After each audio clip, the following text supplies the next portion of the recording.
মনে রাখবেন, সম্পদ আর সন্তান দুটো আল্লাহর পক্ষ থেকে রহমত বরকত হলেও, আনন্দের উৎস হলেও, তারা কিন্তু এট দ্য সেম টাইম ফিতনার অংশ। তাদেরকে সেই ফিতনা থেকে বাঁচিয়ে রাখতে হবে। আপনার সন্তানকে ছোটকাল থেকেই যে কোনো বদভ্যাস, তাকে আপনার সন্তানের ছোটকাল থেকেই যে কোনো বদভ্যাস অঙ্কুরেই বিনষ্ট করে দিতে হবে। তবেই আপনার সন্তান ভালো থাকবে, তবেই সন্তান আপনার ভালো থাকবে।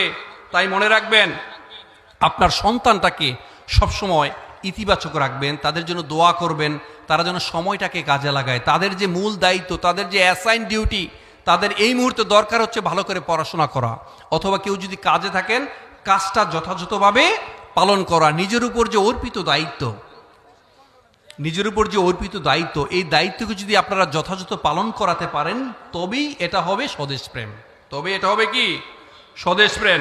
মনে রাখবেন বাবাজিরা, আপনারা অনেকে মনে করতে পারেন আমরা তো ব্যাক বেঞ্চার ছিলাম, আমরা তো পয়সাওয়ালা না, আমাদের মামা খালু নাই, প্রশাসনে আমাদের লোক নাই, আমার ছেলে তো বারবার ব্যর্থ হয়েছে, পরীক্ষায় বারবার ফেল করেছে।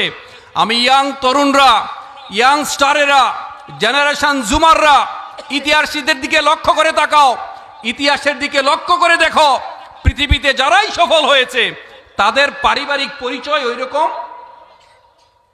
বেশিরভাগ 99% লোকেরই পারিবারিক কোনো পরিচয় ছিল না, তার কোনো পরিচয় ছিল না।